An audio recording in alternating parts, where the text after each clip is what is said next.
Good Wait, afternoon. not quite yet. Still morning. Still morning.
Good afternoon.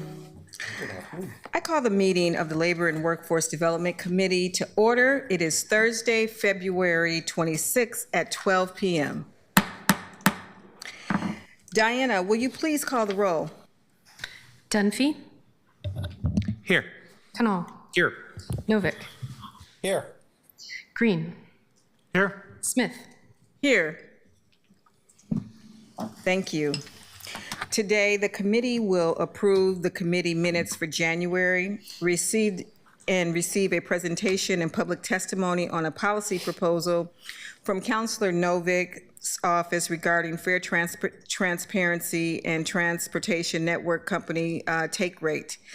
Could we, Diana, please read the first item? Item 1, January 16, 2026 to January 29, 2026, Labor and Workforce Development Committee minutes.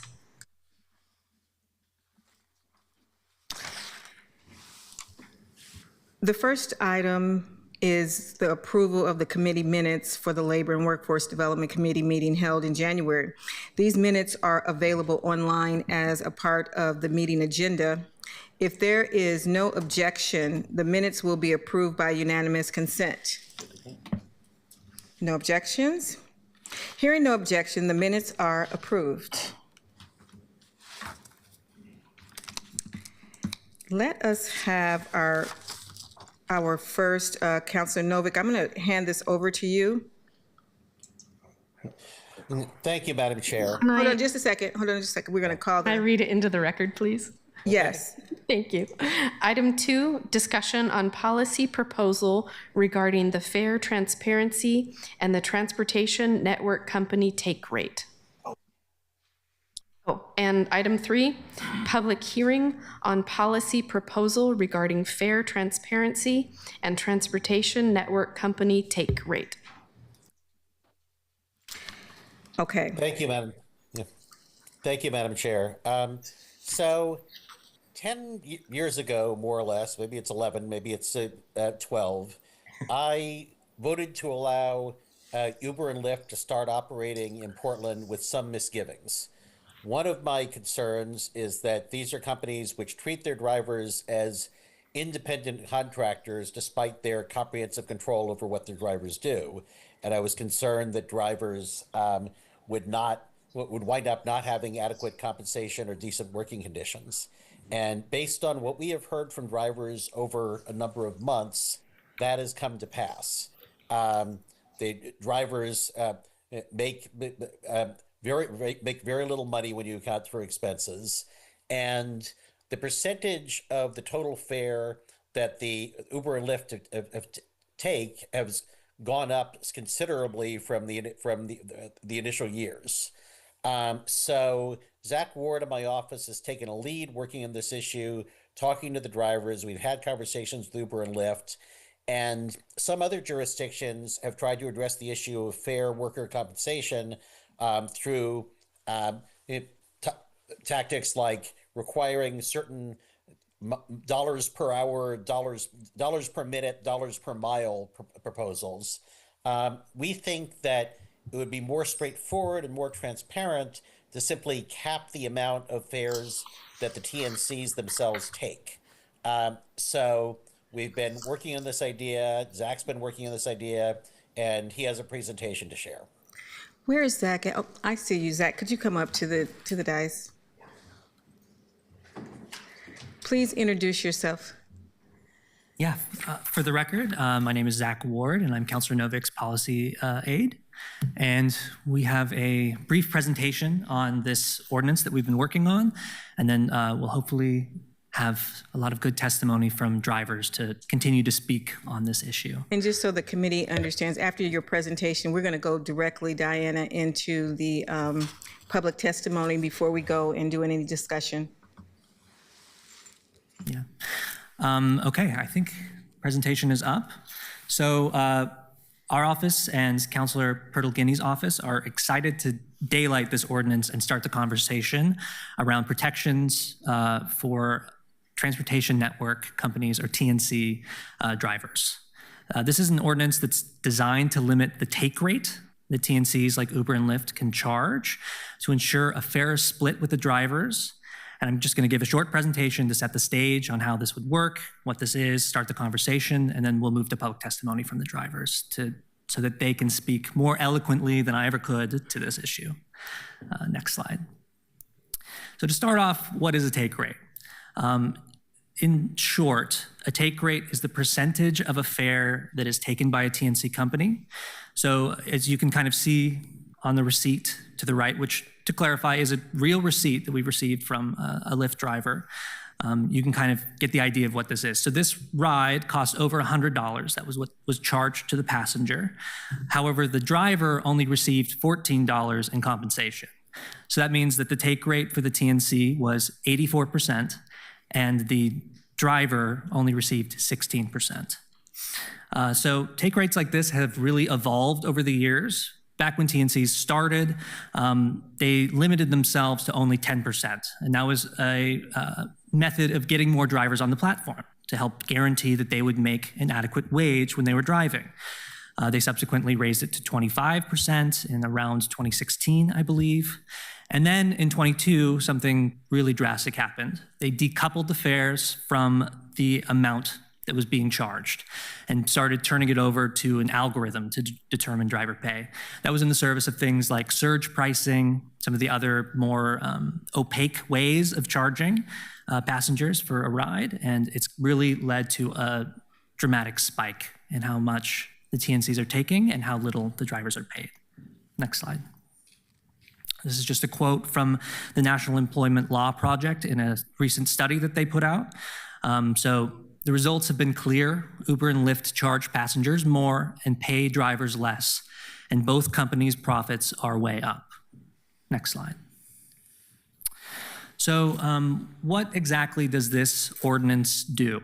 It implements two major changes to the city's TNC code, which is chapter 16.40.240. The first is to increase fare transparency for riders and drivers. It's going to require both riders and drivers to receive an itemized receipt for each trip that they take on. Currently, drivers do not receive this itemized receipt, and that itemized receipt will require the take rate to be included so that everybody has a fair understanding of how much the driver is paid and how much the TNC company took. A similar law was recently passed in Colorado in 2024, so it's based on that. And then more importantly, I would say it also caps the TNC take rate at 20%. So current take rates are estimated to average around 40%. And as we've seen on a number of receipts provided to us by Portland drivers, they can go way beyond that, 60, 70, even 80%, which I would say is unacceptable. Next slide. So why is this important?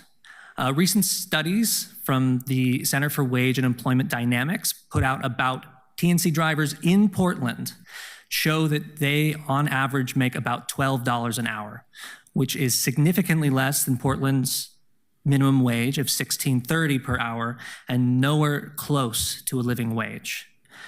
In addition to that, drivers are disproportionately low-income folks, people of color, and immigrants, and often on the verge of homelessness. And so Portland really needs to step up and protect these communities to make sure that they don't fall into homelessness and can really thrive in our communities. Next slide. And so finally, before we turn to the drivers, what's next? So our office is currently finalizing the ordinance language. We're getting close, but we're working closely with PBOT, with the city attorneys, and with the drivers union to ensure all of the language is right in the way it should be. And we intend to come back to the next Labor and Workforce Committee in March for a formal vote. Thank you. Zach, I have a question for you. Yeah. Are you working with anyone at PBOT specifically? Are they going to give us an idea of where they are with the processing of this and what this looks like? We are working with specific people. I've spoken quite a bit with Jacob Sherman and a number of other people who work on or around the TNC program at PBOT. And they're not here to give a presentation today, but we could certainly look to doing something at the next committee. Are there any challenges that PBOT foresees in putting this ordinance in? There are the potential for some challenges. I think We can go into them after we do the testimony, but I just want to get a sense that this is something that they're on a parallel track with you all about. yeah, so I have been working closely with them. There are the potential for some challenges, mostly around the enforcement, if Uber and Lyft don't comply. But I will say that this method of capping the percentage that a company takes is already in effect in the city. We use it for delivery drivers like DoorDash and Uber Eats. And so kind of extending that mechanism to TNC drivers feels like something that we can do as a city. Okay, thank you. Diana, how many folks do we have signed up for testimony? We currently have 9 people signed up for testimony. Okay. Can you call the testimony? Sure. I'm going to call people up in groups of 3, and when I call your name, come on up to the front, or if you're online, we'll move you to a panelist. I'm just going to apologize in advance. Our timer, you can see it, but you can't hear it. So please pay attention to the visual cues of green, yellow, and red, which you should be familiar with. So first up, we've got Darren Campbell, then Jose Pedreas Rodriguez, and Seth Anakin. And thank you, Inikaje. Spelled it out phonetically. Good to see you, Mr. Campbell. Good morning, Madam Chair. Yes. For the record, my name is Darren Campbell. I appreciate you and the rest of the committee giving me an opportunity to speak today. I have been part of the taxi industry for a good 16 years now. During that time, when Uber came to town, I was the elected taxi driver representative on the Private Hire Transportation Advisory Board at the time. Through the introduction to Uber and the task force put in place to make the rules for them, that was changed to an advisory committee. From 2022 until 2025, I chaired that committee, the Private Hire Transportation Advisory Committee. One of the first things I did when I started chairing that committee was the creation of the Fees and Fares Subcommittee, which was a joint committee with the TNC Drivers Committee. Serving on that subcommittee was 3 TNC drivers, a medical transportation driver, myself, and then a black car driver, town car driver. We proposed in November of 2022 a 75-25% split. We invited Uber and Lyft to come be a part of that process. I saved a seat at the table to be part of that subcommittee. They never showed up. We posed quite a few questions to Uber and Lyft, giving them an opportunity to take part in the process. And their response was pretty much nothing. Through that process, we got to see a great deal of receipts from drivers showing, I had never seen anything quite as extreme as what was just up on the screen. We were seeing more of a 50 to 40% take from the drivers. And that to me was horrendous. When Uber and Lyft came to town, they promised an 80-20 split. And over time, that eroded away with, I mean, you can only call them schemes because there's all sorts of fees and you know, dynamic pricing. We looked at it as our duty to look out for this immigrant workforce who really didn't have a voice when they're trying to fight Uber. That 75-25 split passed unanimously from the subcommittee, went to our advisory committee. It passed out of the advisory committee. The only no vote was Ms. Ford from Uber, who again, during that process, took no part in the conversation and offered nothing. Unfortunately, just like almost everything we passed out of that advisory committee, it went to the black hole PBOT. where we've got 8 years of actions that committee has done that's still not being used. But with that being said, I'm time more is than up. happy to answer any questions. Thank you. We'll come back on the questions afterwards. Chair Smith, Vice Chair Green, members of the committee. Could you introduce yourself, please? My name is Seth Enyejay, and I've been driving Uber and Lyft going on 7 years now. Thank you. The last time I was before this committee, I did ask a very basic question of all of you. And the question was, if your loved one, your daughter, your son came to you from work, from school, and asked you they were being bullied or taken advantage of, how would you address this issue? And it seems to me that this ordinance right here addresses it for us in some regards. At least it's a lifeline we can hold on to. I had the Council for Operations pass on these to you. If you don't mind taking them and flipping through the first page, you will see that right up here, right, it says the passenger payment was $169. The estimated left fee was $106. The driver payment was $45.37. If this is not wage theft, I don't know what it is. I'm pretty sure that nobody in this audience, with a conscience no less, would say no to advancing this agenda, this ordinance, because it gives us a lifeline. You have Lyft and Uber arbitrarily deleting our account, and still, this is wage theft. Plain wage theft. If you go to the second page, again, passenger payment, $139. Estimated Lyft fees, $78.57. And they pay the driver who did all the work, $49.31. Next page.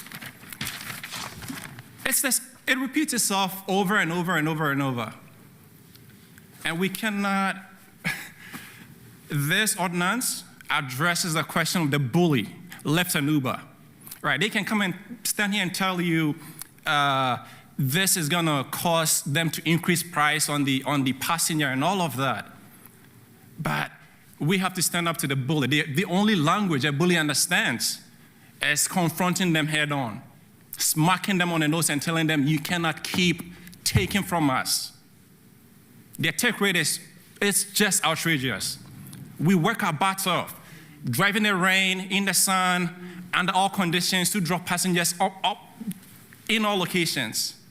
So please, we need this ordinance advanced. Thank you very much. Thank you so much for your commentary. And this struggle is real. And yeah, short of calling it wage theft, it sure appears to be grossly overcharging. Thank you. Thank you. Good morning. Good morning. Hi, my name is Jose Pedrosa Dominguez, no Rodriguez. Thank you, But Mr. anyway, Dominguez. So,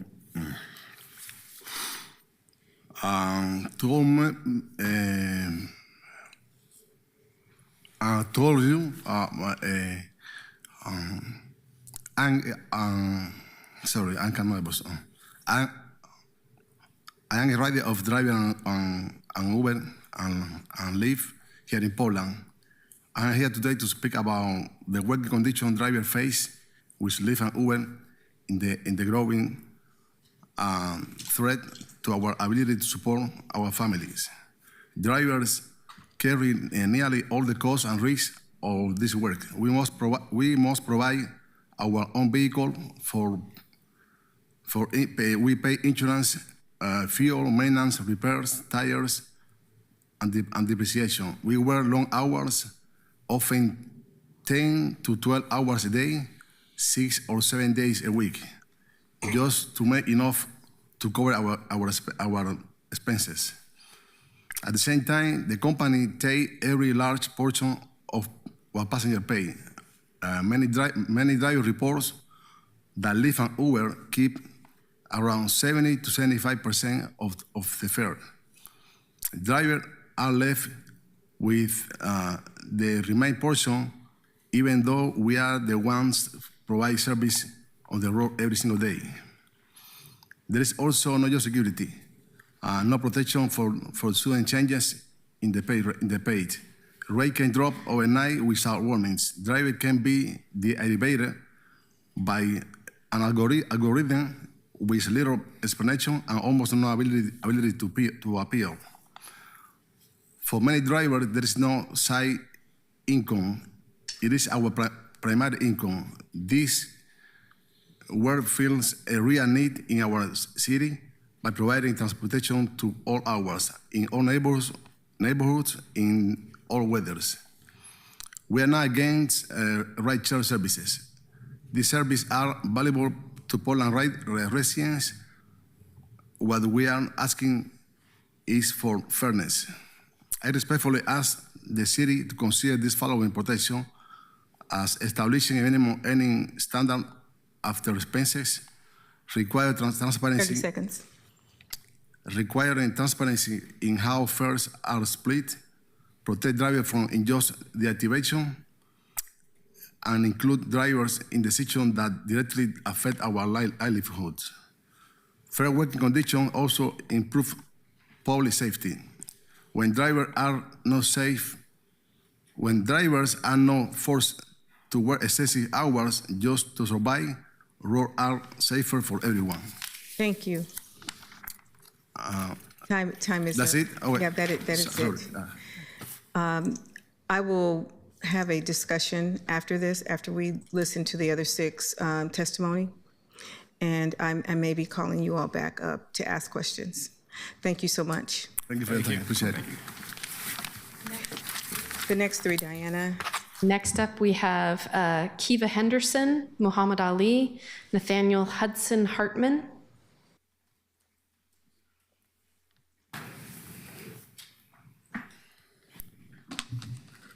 Ms. Nakiva, could you introduce yourself? Yes. First, thank you for the opportunity to be here and speak and advocate for ourselves. My name is Kiva Henderson, and I've been a Lyft and Uber driver for since the spring of 2015. I have completed roughly 36,000 rides, safe, accident-free rides since that time. We're essentially on the front lines providing this service. During COVID, we were essential drivers to essential workers. The wear and tear and maintenance on our cars and our bodies, my hands, when I wake up in the morning, I like this. They ache, they hurt through the night. I have to rub castor oil on my hands at night to relieve the pain. Driving in extreme weather conditions, the effect on our nervous systems. We have to stay calm, cool, and collected to keep our eyes open for all manner of things, items on the road, pedestrians, cyclists, scooters, and other transit vehicles. Driving in often difficult terrains, horrible road conditions, challenging roads throughout the hills, even late into the night, getting people home safely. The care we give our passengers, as close to the doors as possible for pickup and drop-offs. Assistance with getting groceries in and out of the cars, even to their doors sometimes if needed, helping elderly with their walkers. Walkers don't always fit in the trunk so easily. Groceries, oftentimes passengers need a listening ear. We're psychiatrists. It is degrading to get rides $3 and $4, no matter how short they are. No ride should be below $5, $7, $10. The value it's our value, it's not the distance. The percentage of each ride we receive is a sheer insult to our value. Did I have more time? You do. You have 50 seconds. I have 50 seconds? Yes, ma'am. Oh my gosh. If you don't have any more comments, that's fine, because I heard you loud and clear. I love my job. I value my job. Yes. I want to get paid for my value. Thank you. Thank you. Next. Okay. My name is Mahmoud Ali.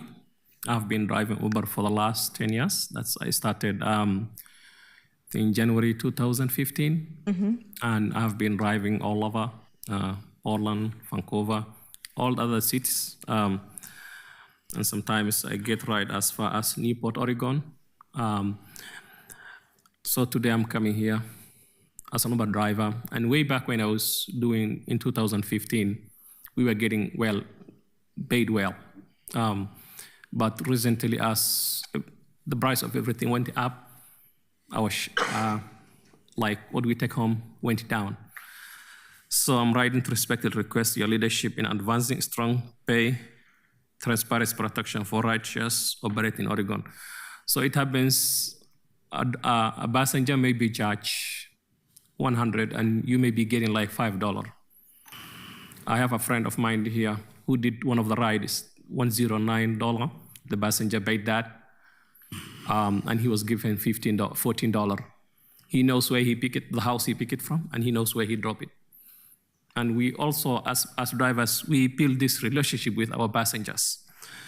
Many drivers are increasingly concerned about the lack of clarity about how fares are calculated. We don't know how they are calculated. We just pick people, drop off. We don't know how much we are going to be earning.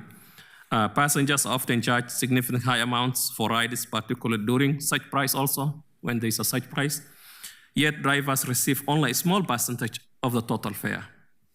In many cases, drivers are not provided with a full breakdown of what the passenger pays versus what portion was retained by the platform. As you have seen what was shown there, and I have also copies of it. Basically, what we want is that we want to know how much every passenger pays, especially now, Uber, if you want to know that, you have to sign in. You have to go to a lot of process for you to know how much passengers pay. Also, it has become very difficult for us to calculate the cost because when you're driving someone, you have to consider about your gas, your maintenance, insurance, vehicle liberation also. We have to also put that. There's also gross mistrust between the drivers and the platforms because we have no trust in them because we are losing money. Right. And the way we only think is that you can help us in enforcing this. We respectfully request full disclosure of the total passenger pay, what the passenger pays, and also how much we should earn as drivers, because we are the ones who are doing this, not them. A clear breakdown of platform fees and driver compensation, transparency when it comes to the site price. We do, as she said, we do a lot of essential work. Doctor's appointment, dropping students to schools, a lot of other things. So basically, as drivers, we are requesting from you to please help us enforce this law so that we can get what we deserve. Thank you. Thank you so much. Next. Hello. Hello. And greetings, committee members. Great to see your beautiful faces again. I'm Nathaniel Hudson Hartman, and I'm one of thousands of essential rideshare transportation providers, like many of whom who showed up today, and thank you all for showing up. Keep showing up, please. Serving this community for 9 years, and I was once one of those that was losing hope. But hey, Uber, they just celebrated another record-breaking quarter with enough cash to buy back billions of their own stock, give lucrative CEO incentives, and lobby their way to multi-million-dollar insurance breaks in states like California. But how? I hate to beat a dead horse here, but I'm gonna go back to the well. I give you Exhibit A. This poor passenger was fleeced for $110. Lyft took 59 of that and only gave the driver 41. And Exhibit B, you've seen this. This is the screenshot heard around the world. Another $110 ride. This time Lyft pocketed $86 and throws this poor driver sitting behind us a whopping 14. Same fare, arbitrary take rate. You don't have to be James Parrott or Michael Reich to calculate both drivers are earning less than minimum wage after their expenses. But lastly, I give you Exhibit C. When a driver is tipped, that is reflected in the earnings line, but not in the passenger payment. So what this screenshot should really say is the driver was only paid 18 out of 52, but it only says 43. This is not transparency. This is fraud and exploitation. And so when the TNCs, and they will, push back and talk about prices, as someone else mentioned, I hope you and the rest of your colleagues and everyone else watching here thinks back to these trips right here. And there are plenty more, as we know where these came from. And when they threaten to leave, think of the millions of trips we give and think to yourselves, does it really make sense that they would leave all of us drivers and the passengers they're so concerned about behind? Or should they just pay us fairly and be a little bit more reasonable with their consumers and transparent? Just north of the Columbia, drivers have a voice, protections from wrongful deactivations, fair pay standards, and way more than that because lawmakers acted to protect workers. Yet to the south, our siblings are under the thumb of Uber and Lyft-backed Proposition 22, this lethal law of the land in the Golden State that creates the illusion of a minimum wage standard but allows the TNC algorithms to set a wage ceiling and maximize their own bottom line. And I can't say this enough. This cannot happen in our state. We're spending, as you already heard, up to 12 hours a week, 6 to 7 days behind the wheel. 30 We're seconds. exhausted. Thank you. We're exhausted, barely scraping by. Many of us are like one car repair away that we can't pay for, or one false complaint away from not just working, but also sleeping in our cars, which, sorry, many of our community members are doing already. And we need your help. Thank you for, I'm losing it. Thank you for standing with us and protecting us from this harm and our consumers as well as from algorithmic discrimination. I'm sorry. Thank you. Thank you so much for your testimony. Next up, we have Clint Helios, Marissa Cade, and Allison Ford.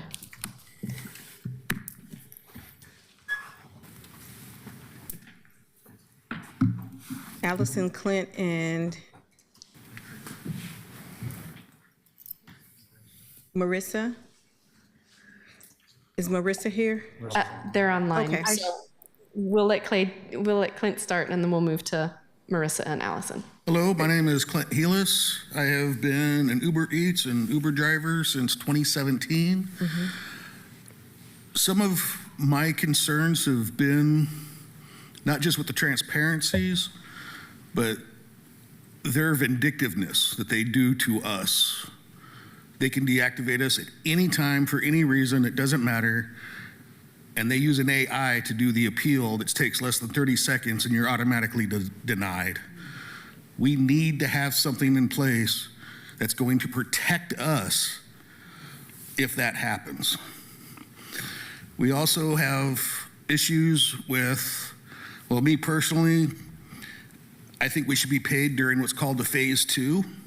We currently are not paid. As soon as we hit accept, we're technically working for them, but we're not getting paid.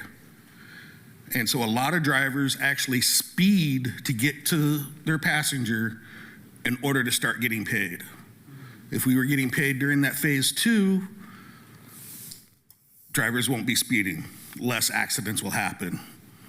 It is just so much safer for everybody if we are paid during phase 2. So you don't get paid while you're going to the customer? No.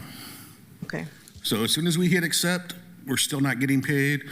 We could drive 2 minutes or we could drive 30 minutes. Then when we get to the passenger, that's when we start getting paid.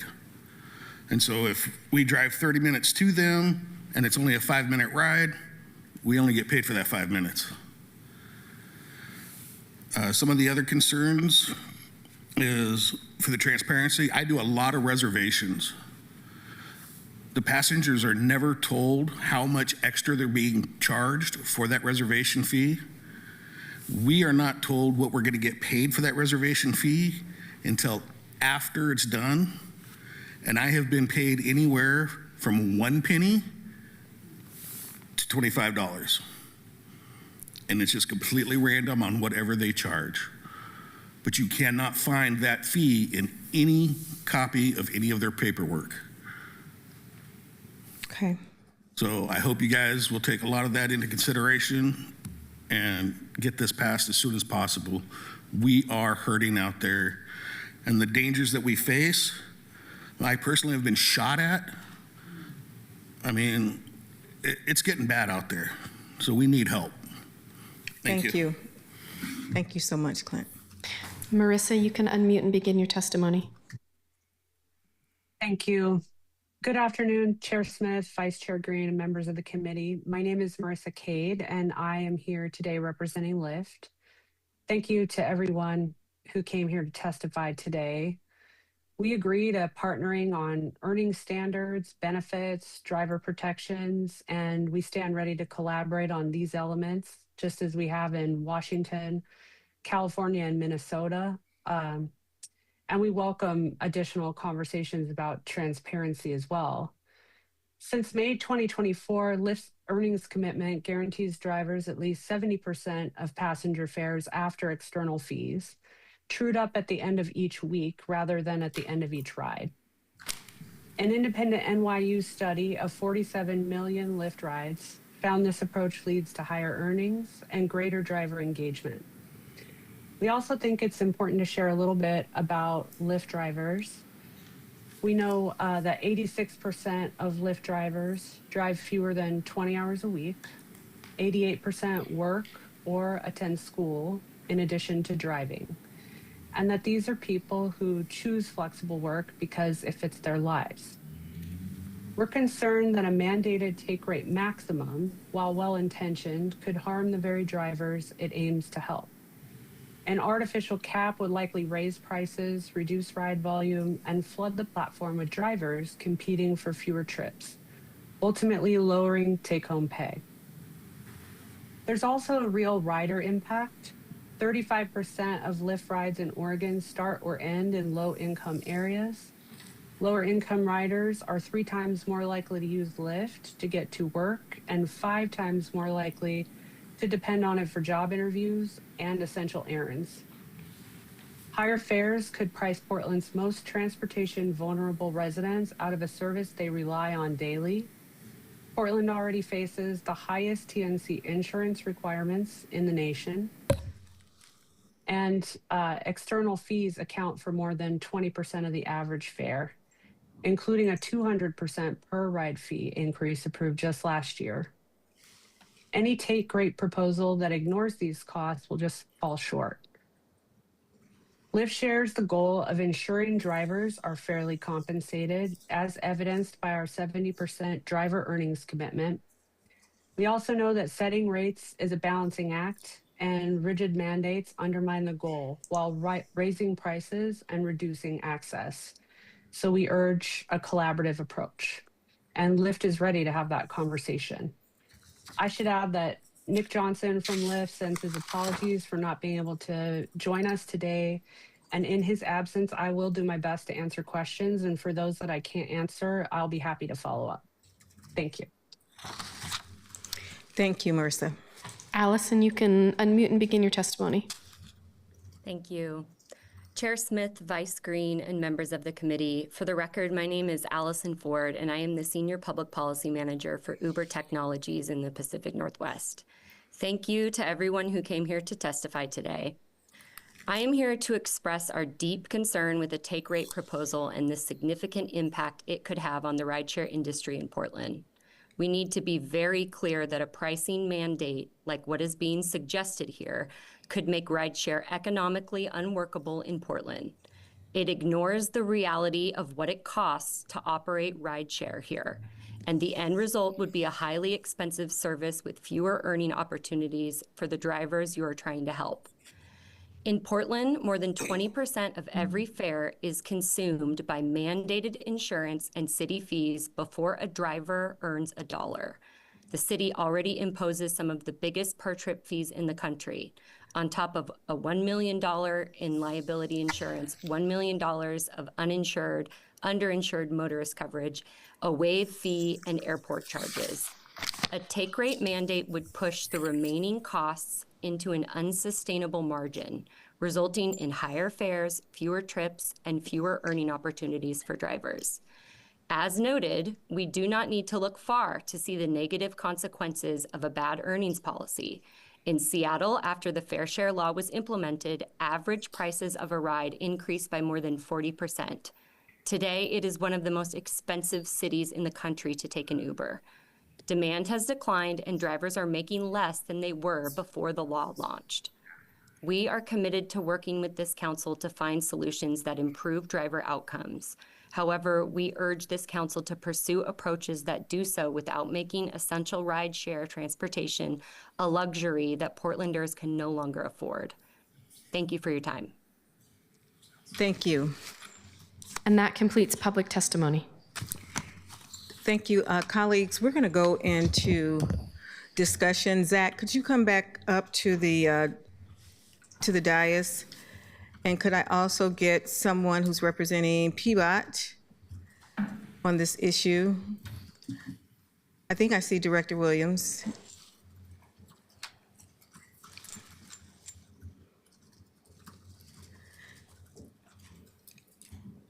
Thank you all for coming to the dais to talk about this very important labor issue.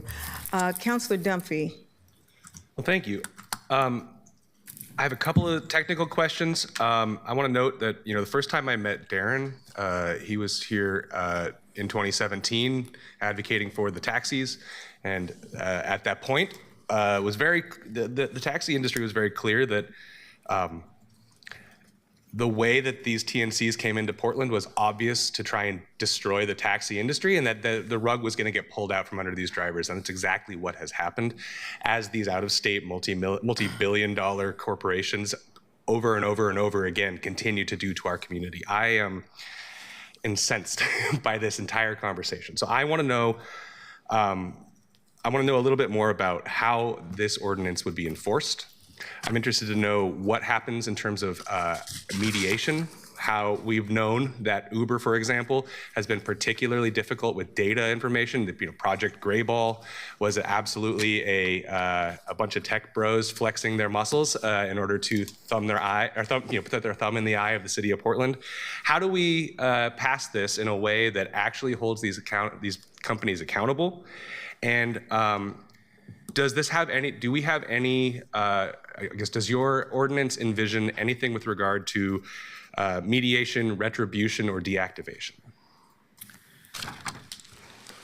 Yeah, so I'll start off, for the record, Zach Ward with Councilor Novik's office. There is a lot here. I think the first thing is that we intend to hold the companies accountable using some of the mechanisms that already exist within code. There's already a piece of the transportation code that sets up fines and fees for non-compliance. And so this piece will rely upon that. And I think that the PBOT staff can speak more to that. This ordinance does not currently include anything related to the Driver's Resource Center or deactivation rights. I will say that our office intends to move towards those things, but we felt that working on the take rate cap was a very important first step and lifeline, as many of the drivers mentioned. So we're starting here and we'll move forward to that. Thank you. I had one other question. I heard that Seattle, I think I heard in the testimony that Seattle has implemented something similar. There are other cities that have started doing things like this. How has that been implemented and how has that been going? Yeah, so it's kind of interesting. Seattle and I believe Minnesota use a different mechanism. They use a per mile per minute standard of it's like 70 cents per mile per minute, which we didn't really feel like was enforceable within Portland at this time. And then California has a completely different standard that is endorsed by Uber and Lyft that does not seem to raise wages for the drivers. And so we have no interest in pursuing that mechanism. It's a sort of a weekly pay based on number of rides. So we never looked at that as a possibility. Thank you. I will just note that, it was very clear to me from the testimony from the representative from Uber that they were promising to maintain their exorbitant profits regardless of what we implement. I'm also very clearly seeing a pattern that is demonstrating that these companies are moving towards a situation in which the driver is irrelevant and that autonomous vehicles will be the final death of this industry. That I think that I understand that the Bureau of Transportation is moving forward with some code around autonomous vehicles. I hope that it comes across with a standard that is almost impossible for anybody to meet. I really will not be able to tolerate seeing that, because all that is just killing jobs. So thank you. That's all I have to say. Thank you, Council President. Councilor Green. Thank you, Chair Smith. We've heard a lot of talk in this community lately about how important economic development is to the city of Portland, and I couldn't agree more. But I think that we need to keep in mind that there is no economic development if you don't have the purchasing power in your community, right? Corporations are not the ones that do the purchasing in our community. They do the investing sometimes, but only if they bully us into a position that allows us to sell away the opportunities for our working class to make a living. It's just a economics 101 fact that if you can keep more money in the pockets of those who earn a wage for a living, they will go into our communities and they will spend. They will go out to dinner. They'll go out to the bar, or they'll be able to take their family on a trip and save for a rainy day. That's what we want. And that's what we're going to be able to, that's going to be the engine of growth in this community, frankly. And so I get a little bit upset, to say the least, when I am sort of browbeat into accepting this argument that if you regulate wage standards or profit take standards, however you want to think about it, that's going to automatically result in an increase in cost for consumers. You're trying to tell me, a trained economist, that that's how the market works. That tells me that you don't have a competitive market dynamic, because that's exactly what happened when these TNC companies came into this town. They did anti-competitive pricing practices subsidized by venture capital. They drove an existing industry into demise, and now they've just raised prices. And we used to call that railroad pricing. You charge what the traffic can bear.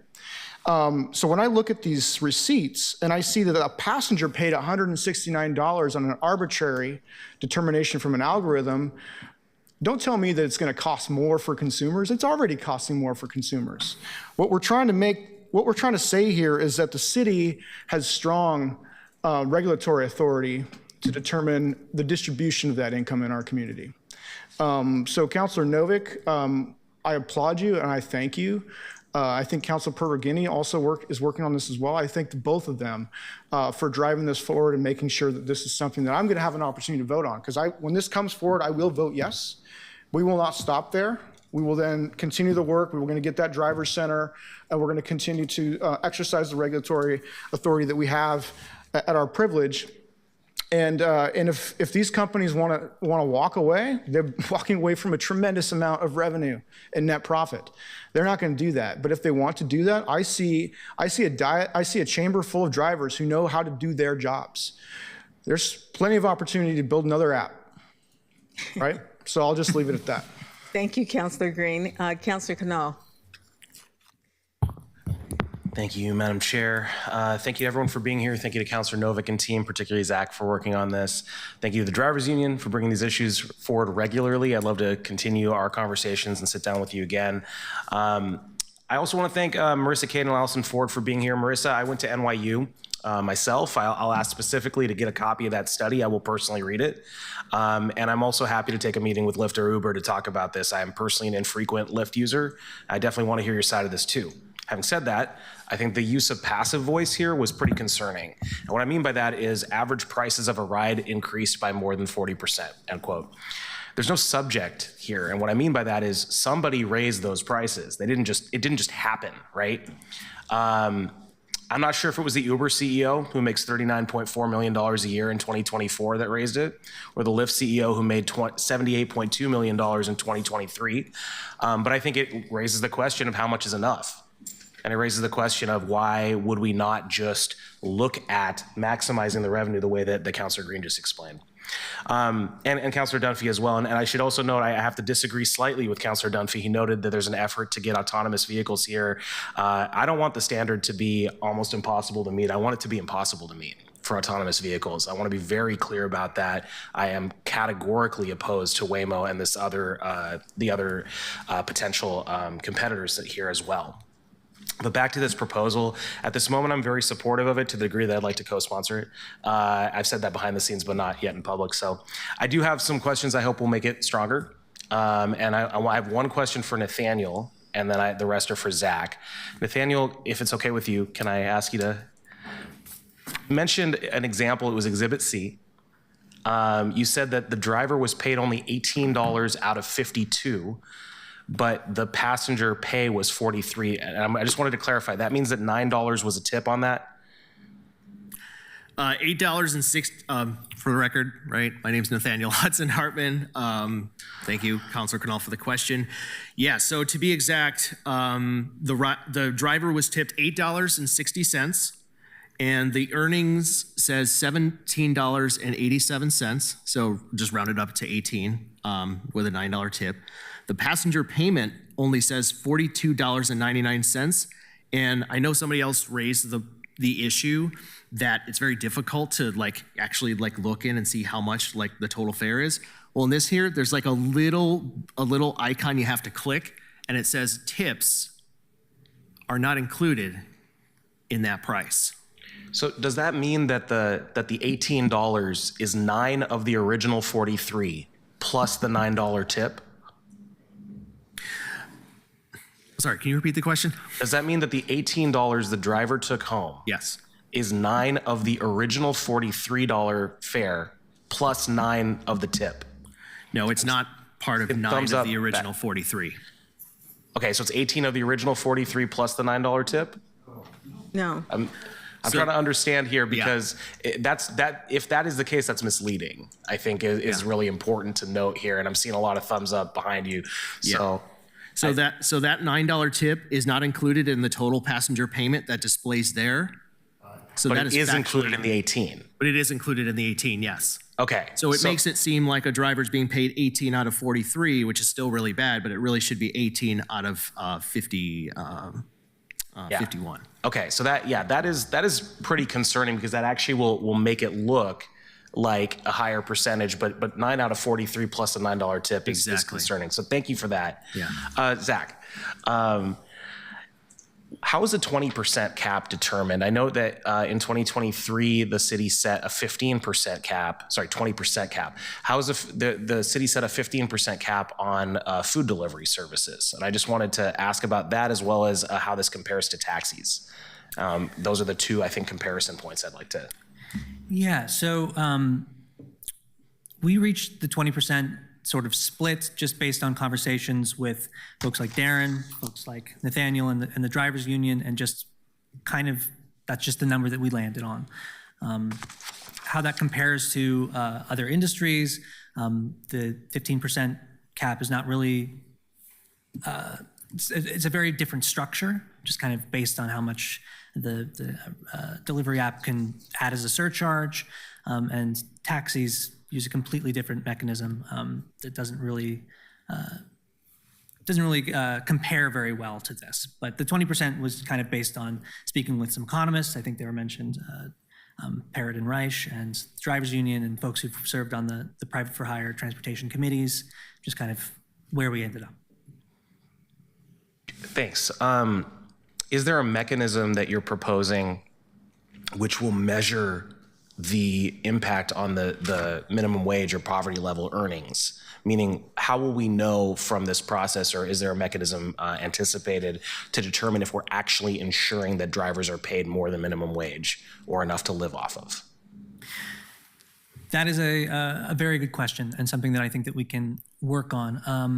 I would say that the first thing is that one of the pieces of this is really trying to dig into and find and gain more data from the TNC companies. They're notoriously kind of cagey with this sort of stuff. So receiving more information about the take rates, about fares and tips and actual payments to the drivers will, I think, allow us to calculate better numbers, especially once we can compare those to things like how much gas costs, how much the average maintenance bill is. And so I think that's something that can be calculated, and I would turn to my PBOT colleagues to better answer that question. Thanks for being here. Thank you. Director Williams, can you add anything else to that? Thank you so much, Chair Smith. Millicent Williams, Director of the Portland Bureau of Transportation. I have with me Jacob Sherman, who is our subject matter expert on TNCs and all of the full universe of things that are available for us to discuss, and he's going to be able to help to answer that question. Thank you. Good afternoon, Madam Chair, councilors. For the record, Jacob Sherman. Since Councilor Novik's office reached out to us 2 weeks ago, we've had a number of conversations, both internally as well as with the councilor's staff, about some of the proposed topics here. One of the things that we've been talking about is an opportunity to kind of improve data collection on behalf of the city that would allow us to more effectively measure some of the outcomes that you were just speaking about, Councilor Canal. As you might be aware, the code that governs private for hire, Chapter 1640, is over 125 pages long. It's very complicated. It's very redundant. We've had an interest in streamlining and improving the code for a while. We haven't had an opportunity to do that. And so we're very interested in working with Councilor Novik's office and the rest of you to work through the changes that could be necessary to kind of modernize that code, while also recognizing some of it might take some time, just to make sure that we're being thoughtful, that we're working closely with the city attorneys, as well as considering kind of just the broader political considerations that you've kind of heard from Uber and Lyft, as well as the drivers, recognizing this is a marketplace and a sometimes heated topic. So happy to answer other questions you have, but yes, we are looking at improving data collection as part of this. Thanks. I guess I'll just pivot to the questions that were probably better for you both anyway.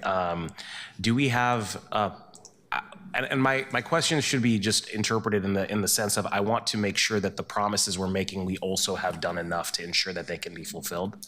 I don't want this to be only the standard, but I want to understand how it'll be implemented. So I saw there's recourse included for drivers when there are 5 or more complaints to TNCs. It directs the city to investigate.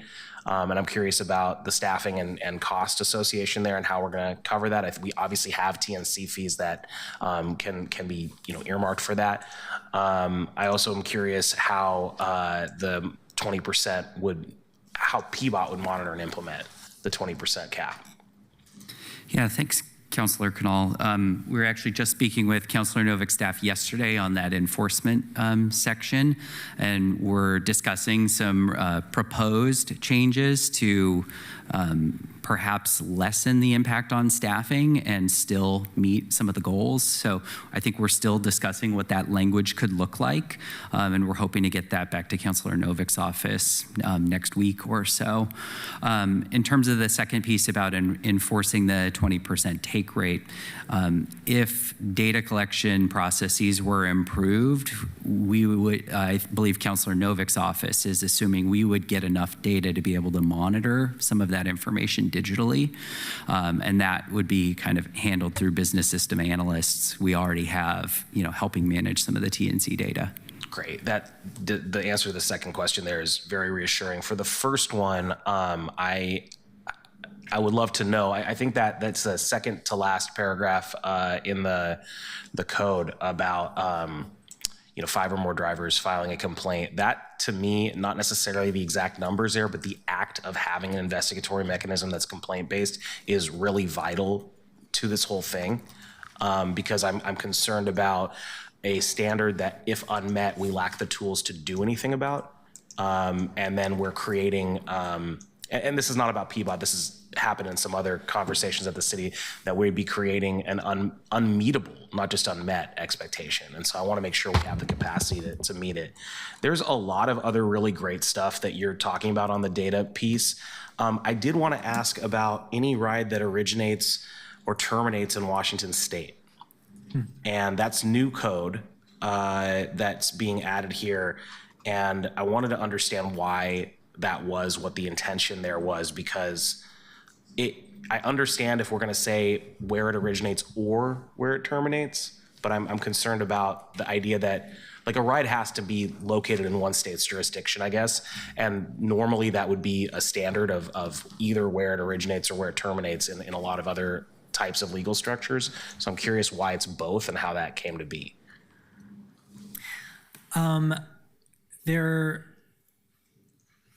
I guess there's a couple pieces to that.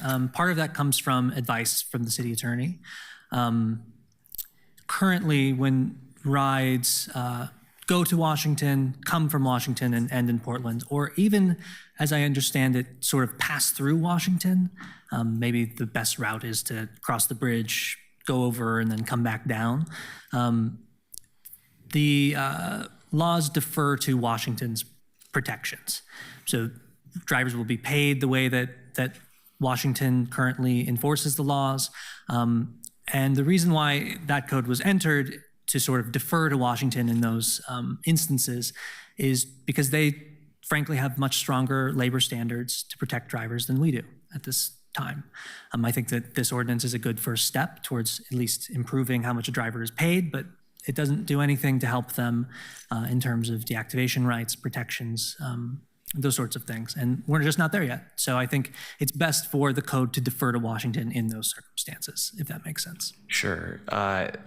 I imagine it's a pretty rare case, airport travel or something, where you might want to cross through, but that's not covered in here, so it might be worth, it says originates or terminates. It might just be better to say any portion of which is in Washington state if the deference is the intention there. Sure. I can't imagine there's a million of those rides, but there's probably, just to be clear, and I saw our PBOT colleagues here wanted to say something. Yeah, thank you, Councilor Canal, if I may. I think this is a question that we also have for the city attorney, and just kind of clarifying jurisdiction and which rules are applying when, and we haven't had the opportunity to speak with the city attorney on this yet, which again, as I mentioned, this is a complicated issue, and we're happy to work through this, but we're also taking note to follow up with legal on this one as well. And it's also driven by not just if one is picked up and driven through Oregon and then back to Washington, but if you pick up in Washington and you end the trip in Oregon, or if you start in Oregon and you end the trip in Washington, which of the legal sets of requirements are applied. So it's a little bit, it's not to suggest that we can't talk about it more here, but there's some complexity that's required for us to do additional work on. Thanks. But thank you for the question. Thank you. Then Go ahead. One last one, and then I'll defer. The last section talks about 12% for interest accrual. And most of my questions about the numbers are just trying to understand it. This one, I'll be clear, why is it that low? If someone's not being paid, I'm concerned that these are billion plus dollar corporations. I'm not sure that that's a sufficient deterrent from not paying. So I'm just curious about that piece of it. And maybe it's not about the exact number, but just trying to understand the logic behind it. Yeah, I believe the 12% number was something that was just suggested actually by the drivers union. I think that specific number came from them. In terms of the actual thing that the TNC would be required to pay, that would also include the fee structure that currently exists in code, which I believe is $5,000 per infraction or something like that. So it's not that they would be paying nothing, but there is fairly significant fees or penalties, I guess, attached to those infractions as well. Okay, thank you. Thank you, Madam Chair. Thank you, Zach. Thank you, Councilor Kanan. Before we go to Councilor Novick, I have a quick question along these same lines. When I was listening to the testimony, they talked about something they called phase 2. Are we able to put language in so that they would begin to get paid at the point that they accept the call? I would say that using this structure, that doesn't quite work, because it has to do with, if we were doing a per mile per minute structure where the driver was paid 70 cents for every mile traveled or every minute on the ride, then we could potentially expand out to when they're going to pick up a passenger. But the way that this is structured, it has to do with just the total amount that is charged and the percentage that the rider or the driver automatically gets from that bucket. Okay. And so that's not really necessary for doing it this way. Okay, but they brought it up and said that it was a big deal. It's a business practice more so than something that we as the city could legislate through code or policy. That's something that we would That's need what to I have a wanted to find out, if you could conversation actually put something like that to address it in policy. I would believe we would need to go back to those TNC companies, have the conversation about that practice and how we would expect the expectation to be applied for Oregon drivers. Okay, thank you. Councilor Novick. Thank you, Madam Chair. First of all, I can't resist saying that yesterday I had a proposal before the whole council, and I talked a lot, and I got wiped out 11-1. And today I have virtually said nothing. Zach's done all the talking, and it seems like this committee is strongly with me. So maybe for the rest of my term on the council, I'll just shut up and let Zach talk. But a couple of points. One is I wanted to clarify that the take rate will be applied to the fare minus the city fees. So it wouldn't be the total amount that the passenger pays. It would be the amount minus the city fees. Zach, I'm not making that up, right? That's right. No, that is correct. So, yeah. Yeah.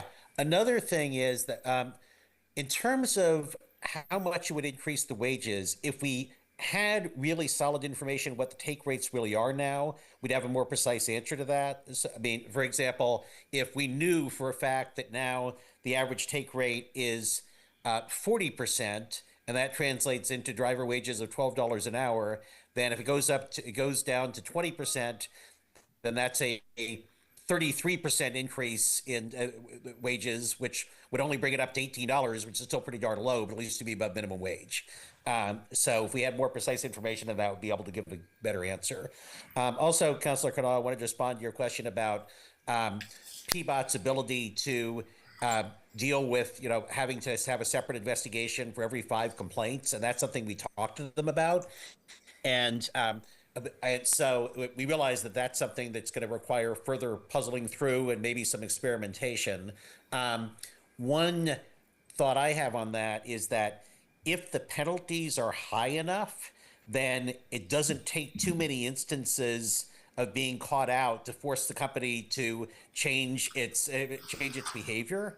And I say this not entirely facetiously. I started my career enforcing the environmental laws for the federal government, and the penalty for violation of the Clean Water Act was $25,000 per day per violation. So I tend to always think that that's a good place to start for any penalty system. We're not starting there now, but I wouldn't rule it out. So yeah, we're aware of the question of how many investigations does PBOT have the resources to do. We don't know how many investigations there might be, but I think that if there's a resource question, part of the way of answering it might be by having the penalty be stiff enough that it doesn't take too many investigations to bring the companies into line. Thank you, Councilor Novick. I want to ask a question. Where did Darren go?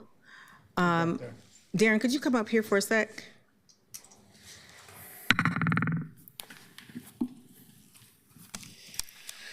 So, thank you. Could you introduce yourself again? Yes, ma'am. Darren Campbell. As I was listening about the tips and how it's incorporated into the take rate, would you say it would be better to give your tip with cash than to have it put into the system? As a former driver, cash is king. I mean, that would be my answer from a driver perspective.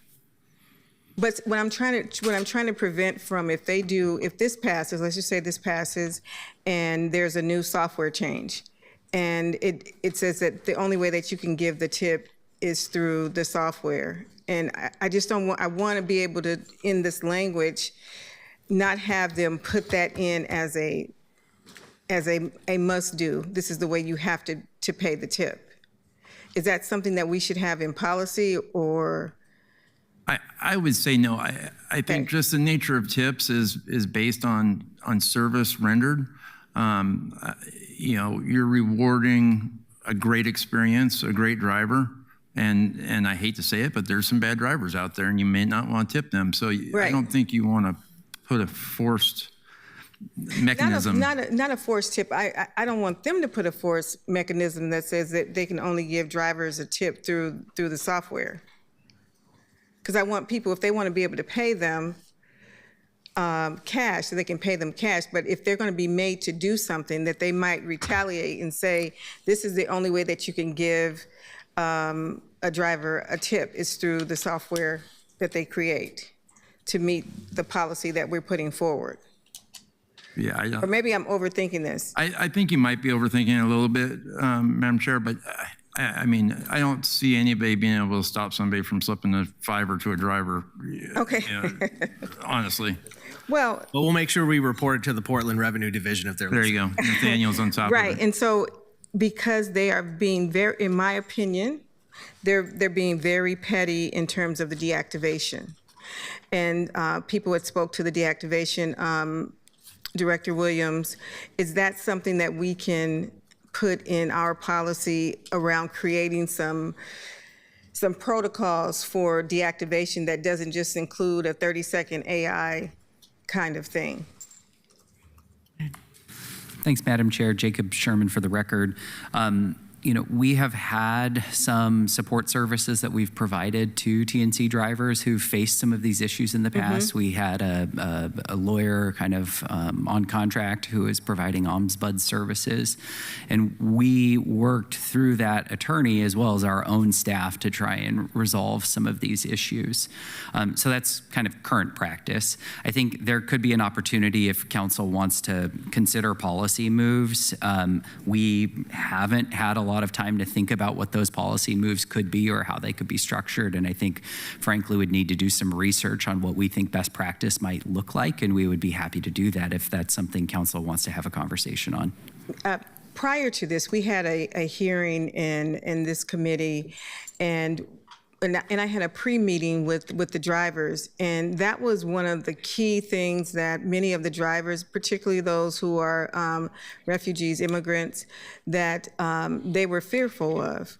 And if you can just deactivate someone, you're talking about their livelihood right now. And so if there is a way that we can add a little bit more structure, that you can actually talk to a human being, and that there's phases and not just an automatic deactivation if someone says that you did something wrong. I would like to be able to have a little bit more job security for the drivers. Councilor Novick, would you object to us adding something about the deactivation as a part of this? Or as Zach said, that's an issue that we're planning to get to. We just wanted to bring this forward first, the take rate forward first, to get the conversation started. It was a high priority for the drivers. So yes, that's on our agenda. We wanted to start this conversation first. Director Williams. If I may, Councilor Smith, thank you, Councilor Novick. I did want to acknowledge to get to the place that I think we need to be or would like to be as a city, it just requires a little bit more time for the Bureau to assess how we might best be able to move that type of action forward.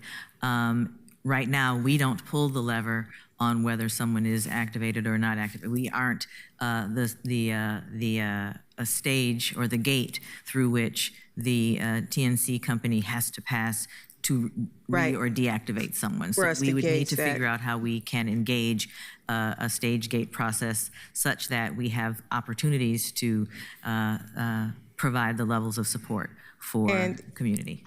And if I had to choose one, I'd start with the money first too. So let's start with the money and see that folks can get properly paid and in a way that is very meaningful and that is not so dramatically different from when they originally started this whole new endeavor of ride shares. Yes. If I may, Councilor, I'd actually like to answer that question, Millicent. I think the answer to that question is simple. We protect drivers. We have robust deactivation appeals rights for all drivers in Portland to make it so we can't just get our jobs taken away without the ability to challenge that at no or low cost to them by an independent group of workers that actually know what it's like out there and in language for folks, disproportionately affected by these in our community. And of course, we're excited to move forward and collaborate on that. There's one quick thing I also just wanted to respond to in terms of something that Allison and Marissa both said, if I may, just 30 seconds really quickly. Yes, go ahead. Just wanted to respond to this notion of flooding drivers, of the market being flooded with drivers. It's already flooded. In fact, there was a big protest in Seattle yesterday where you could see a big card of a screenshot of the Uber and Lyft app with a bunch of drivers that look like a bunch of ants on a sugar cube. And Uber and Lyft have just been able to onboard drivers not commensurate to the demand. And so I'm really glad, Jacob, you brought up the idea of like data collection. Those are the things that we just don't know. We don't know how many drivers there are. We don't know what their utilization is. So for example, if they're only active with passengers 30 minutes of an hour, that's only 50%, that's pretty low. If their utilization rate is low, why do we need to be onboarding more drivers? And so I'm excited to actually, engage in some more of those conversations once we're able to collect that data to make sure that we have safeguards in place to make sure that there's not too many drivers out there. We're not adding to congestion. We're not threatening public safety, particularly when we start talking about autonomous vehicles, adding even more of those into the mix. We need to make sure that there are sensible limits to the number of cars out there, because I know that it aligns with our Vision Zero policy of trying to make sure that we're reducing traffic incidents and not too much congestion. So just wanted to add that piece in there. So thank you very much for the time. Thank you. And hold on just a second, Darren. And I want to make sure also, I had 3 things that I wanted to talk about. And this reservation fee, if there's a way that we could put some standardization on what the actual reservation fee will be in this language, because that is dealing with the money. I find it very odd that no one really knows what that reservation fee is across the board. Some places it's, like he said, a penny, and then other places it could be as high as $25. So that's a problem too that I think, Zach, that we need to also clarify when we're doing this in this. I don't know what you think about that, Councilor Novick.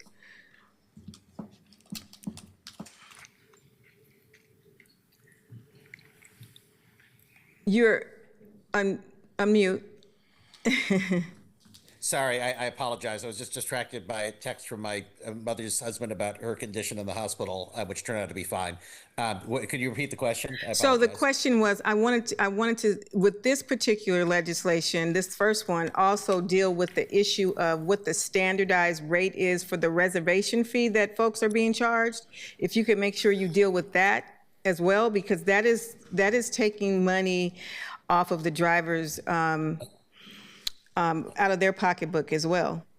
Well, I think that I would assume that the reservation fee is part of what the passenger pays for an individual trip, so that would be covered. The driver would be getting 80% of the total amount that the passenger paid, including the reservation fee.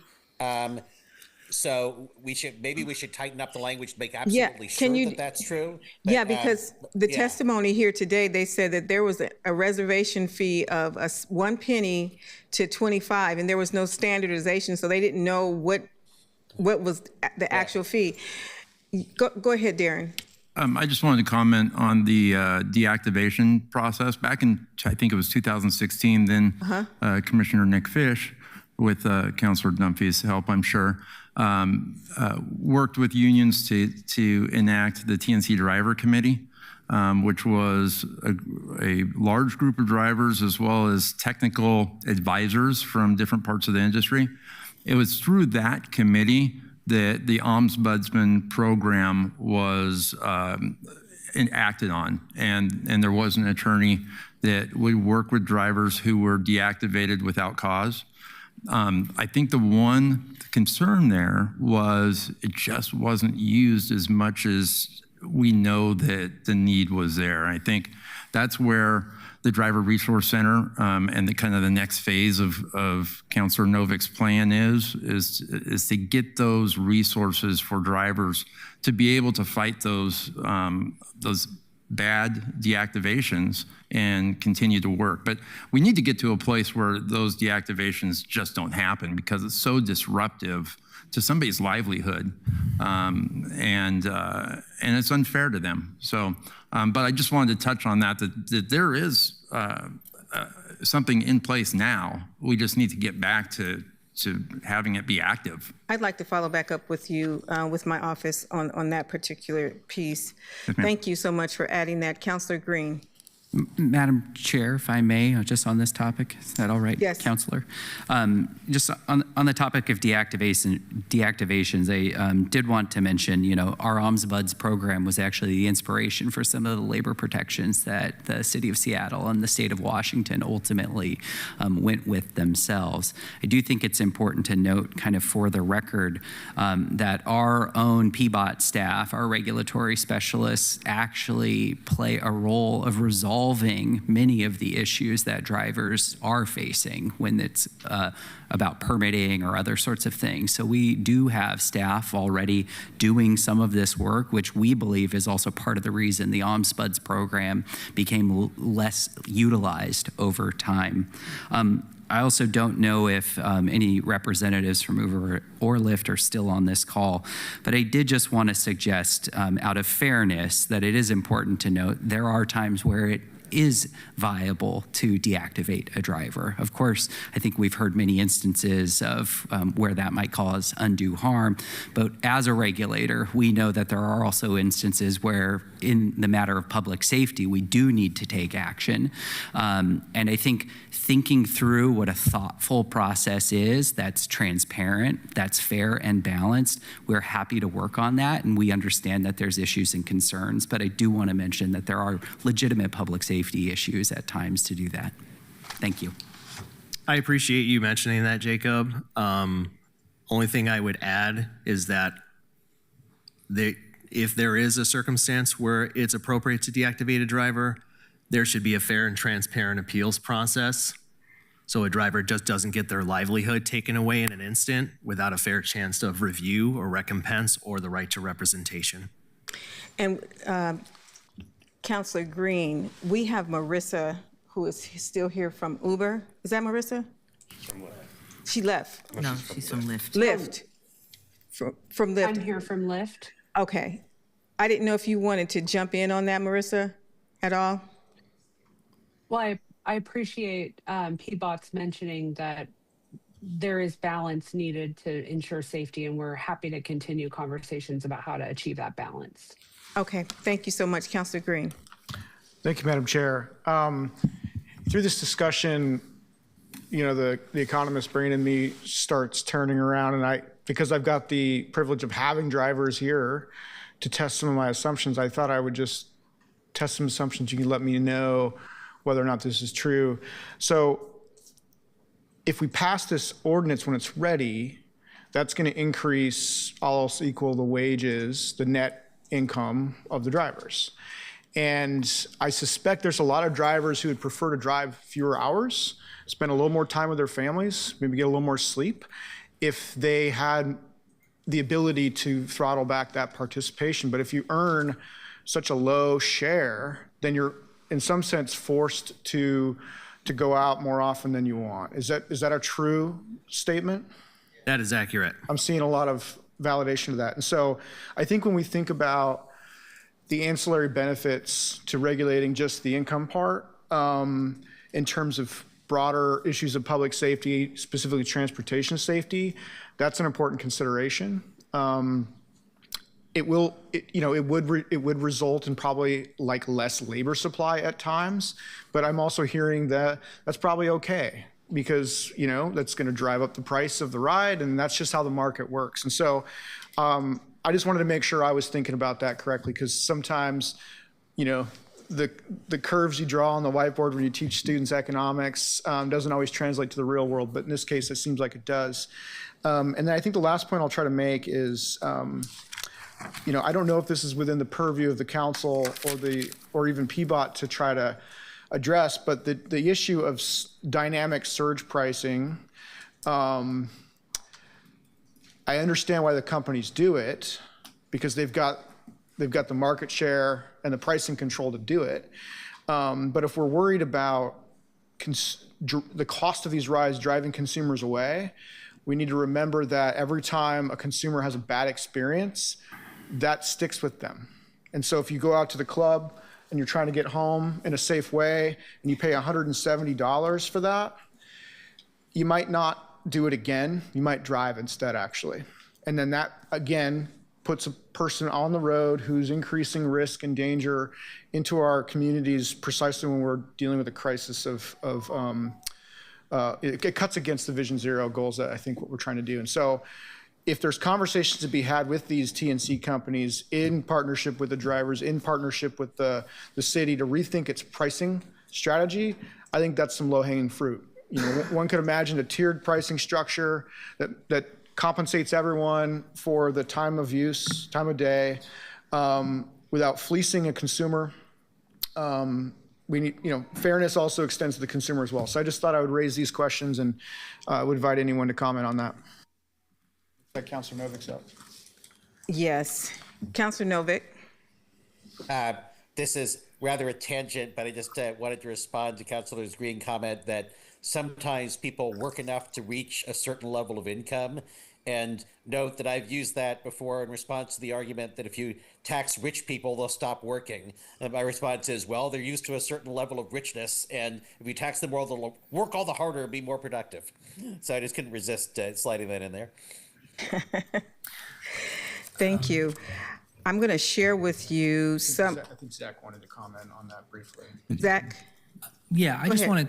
wanted to mention what you were talking about. That's something that we've actually thought a lot about. Another sort of element to it is folks who need to take Ubers or Lyfts to hospitals because, you know, they're disabled, they can't drive themselves, and it's a necessary form of transport. And I think there is some flexibility that we can add to this, maybe around the fees that the city of Portland charges, or other mechanisms to make those things more palatable so that we don't work against folks who are disabled or against Vision Zero goals. So I'd love to work with you more on that. So Zach, ever since this was put on the agenda, I've gotten a couple calls from business people and visits. And what they have said to me, and I don't know if it was to influence me or to intimidate this conversation, was that if this goes forward, that Lyft and Uber will just pull out of Portland. Are you concerned about that?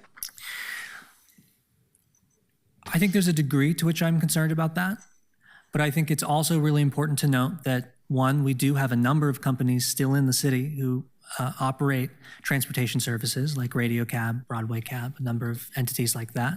I think it's also important to note that part of TNC Company's business strategy is taking riders away from our public transit services. So I was just reading a study today that I believe 50% of folks who opt to use Ubers and Lyfts decided not to take the bus. And so if we return folks back to the buses, that's also not necessarily a bad thing. I think that, and then like Councilor Green mentioned, we have a number of very talented folks in the driver community, and they will continue to be drivers even if the apps decide to take the greedy way out, if I would say, and exit. Well, yeah, that's a nice kind of cute way to answer it, but before I go, hold on just a second. How much money do we bring in through Uber and Lyft into the city of Portland annually? Through the city fee, I believe it's No, just in general. How much do they make out of the Portland metro area? Madam Chair, I don't believe we have that information. No ballparks? We don't have the current most updated information, but I know PBOT used to publish its private for hire quarterly statistics, and roughly it's around maybe 2 million trips a quarter, so maybe around somewhere between 7 or 8 million trips a year, at least it was by the end of 2025. So that would just be a guesstimate. Yeah, I think we could do some back of the napkin estimating that probably wouldn't pass Councilor Green's 101 econs class, but I think it could give us, Or Councilor Smith. a crude estimate of potentially kind of overall profits. So how much tax money does the city of Portland bring in from the ride shares? So for each ride, there is the $2 fee that we are able to collect. So if it's 2 million rides a quarter, however much that is, we projected that in this fiscal year, based on the implementation of that additional fee, that we would bring in roughly $8 million, excuse me. $8 million? Yes, but we have yet to see how that has been collected, and if it is in fact at the rate that we presume that it would be or forecast that it would be. Counselor, I did want to address the question that you asked about the viability of the rideshare companies making different choices about their presence in this market. That is something that we will need to have a very serious conversation about. While it may be perceived as a threat or a really bad promise, it isn't something that we should fail to more exhaustively explore in terms of the impacts to any user within the system, as well as the drivers. To see a system that has matured as much as it has over the course of the past decade plus kind of completely disappear from the scene would have significant impacts on everyone involved. I'm not suggesting that the current way that we engage in business is necessarily the gold star in practice, but I do think it's important for us to acknowledge that the loss of the level of support, if there are 2 million rides a quarter, what happens with that? Are we assuming that everyone is going to then begin to use transit? Are we assuming that everyone has a car to get around? How are we going to ensure that there isn't a break in our community's ability to navigate from point A to point B using the tools that are available? So I'd like Yeah, if that threat is realized. Yeah. Yes, thank you. That's what I was trying to kind of also have a parallel thought about as a result of this this policy decision that we make, and if it passes, what that was going to have on the city as a whole. We do have a scheduled item next, and I know that we're going to pass over that, but if there's any last minute thoughts that you want to add to this committee, and we can begin with you, Darren. Just give me 30 seconds of any closing thoughts. Yeah, I just wanted to respond to Councilor Green's first comment. You know, in June of 2024, Joshua Kelvin was murdered. If he was making the livable wage in which this proposal would offer drivers, there is no way that he would have been out at midnight on a Tuesday night and be available for that gang activity that killed him and took his life. I know that I'm certain all of you have met with Kelly Kelvin, his widow, and she's brought a different level of passion to my involvement in private hire. But you know, that's one thing that we can't take lightly is people are literally giving their lives to this industry. And that would be a difference right there. Thank you. Next. If I may. You're giving them a 5 Yeah, I'm giving him 30 seconds. You have something? Any closing thoughts? Thank you. Thank you. We love you. I love you too. Thank you. You know, I can't say it enough. You know, we have been begging for a voice. We've been begging for our officials to stand with us and to, you know, since Councilor Novick was a commissioner and even before that. So just thank you for this opportunity. And, you know, we recognize that the Ombuds program, you know, that was a need that the city identified. That Ombuds program, just last thing I want to say, back in 2019, recognized the need for more robust deactivation protections. And I know we both agree that it was an under-resourced, you know, outfit that was well-intended, but, you know, wasn't really able to get drivers reactivated and potentially win them compensation and make them whole. So I think we're excited to partner together and just thank you. Thank you. I'll let you speak last, Zach. Any other comments from Peabody? Any last comments? Sure. Thank you, Madam Chair. I think I just want to kind of reiterate, we're happy to work with your office on labor issues, whether that be compensation, transparency, deactivation. We've also been talking over the years about a number of improvements to code that could also address some of the driver safety issues that we've heard from the committee. And we're currently working on a process to try and streamline and improve the driver experience on our committees. So we're very committed to that work. And so I think I just wanted to kind of close on that, and I don't know if Director Williams has anything she'd like to add. Just to follow on, we are at an important moment in this conversation, and I think we have an opportunity to show up really well in the city, especially in support of the folks who've been supporting our community for so many years. The Bureau stands ready to lean in to identifying meaningful solutions and having the critical conversations that will allow us to make the differences that are necessary for people to feel that they're able to both earn a living wage in this city in the choice that they have as a career or a side opportunity. But we also want to make sure that we're showing up as partners for folks who are providing that service. So it's important that as we're having these critical conversations, that we as the regulator have the opportunity to reach in both directions to make sure that we're bringing people together and along. And we look forward to being able to do that. I like that.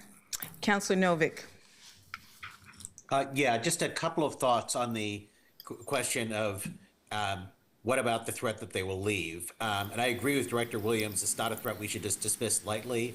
However, 3 points. One, to me, if the drivers are willing to take that risk, my instinct is to defer to their judgment. That doesn't end with that, but that's my initial instinct. Also, I know that there have been times where they have pulled out of cities. They had a fight with Austin, Texas some years ago, and they pulled out, and a bunch of new rideshare companies popped up, and now they're back in Austin, Texas. So sometimes the threat leads to a short-lived reality. But also, we are going to have that conversation, and I expect that Uber and Lyft will come back and make their case for why it become non-economical. And I'm interested in that because I want to know what the hell their expenses are other than their CEO salaries. It seems to me the primary expense of this business is the cost of the vehicle, which the drivers are bearing.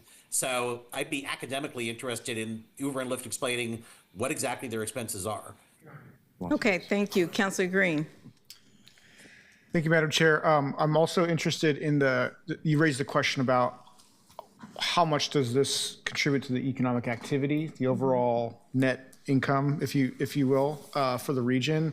I've got my staff working on that. We have a product called IMPLAN, which is a standard economic impact analysis, and it disaggregates this stuff. And I think there is a NAICS code that gets down to this sector, and so we're working on that. I don't think we're going to get that answer before the committee meeting's over, but if it's appropriate, I can email it to the council clerk, and we can post it under this agenda item. That would be great. I don't know if I'm allowed to do that after the meeting has been closed, but at the minimum, I could just email it to the whole committee. Yeah. Yes, that would be perfect. Thank you. Councilor Kanal, any closing thoughts? Yeah, just Councilor Novick kind of set this up, but there are several other rideshare companies who operate in Austin and several others around the country. And if any of them would like to weigh in on this and happen to see this, we'd love to have your opinions as a part of this too. But I also wanted to mention something in response to Councilor Green's point about someone out late and doing not having the option due to surge pricing. And this is why we have to be investing in transit that is fast, frequent, fareless eventually, but also has the hours of operation that allow for it to be a real option for people. That's a little outside of the scope of this particular piece of legislation at the moment, but I do think there's a conversation around where TNC fees go in general that should include giving people an option that doesn't require payment, or at least not as high of a level of payment, and just wanted to flag that for later. Thanks. Councilor Dunphy, do you have any closing thoughts? Thank you. Well, I want to thank everyone for coming today. And we were able to have a much more meaningful conversation because we have some things that we're going to remove from the agenda. But I appreciate you all staying here and talking and really walking us through what the policy could actually look like and what we have to work towards after the policy is developed. Thank you so much. Be safe out there driving. I appreciate you more than you know. I have family members who do this work. So I just want, out of full transparency, I want to let you know that I hear you and I see you. And trust me, my family, they tug on me as well. So I am going to close this agenda item. Diana, could you read the next agenda? You're welcome to leave. Thank you. Item 4, discussion on the Portland Trailblazers, the Moda Center, and their benefits to labor and employment sectors in Portland. Item 5, public hearing on the Portland Trailblazers, the Moda Center, and their benefits to the labor and employment sector in Portland. Thank you. So Diana, I'm referring these two items back to my office because I'd like to bring them back at a later date as we change the new to the new committee system. And what do I have to do to take this off the agenda? You just did it. I just did it? Wow. Magic. I didn't know I had magic.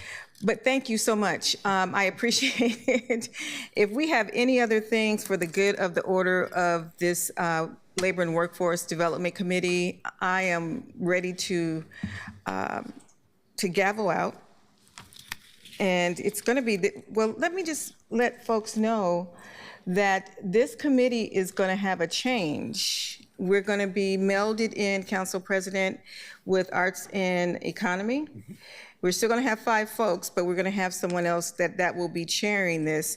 And my hope is, and I've already talked to Councilor Alana Pertogini, who will be expected to be the chair of this committee, that we will bring these issues about Uber back again. We will bring some of the issues that we worked on in regards to the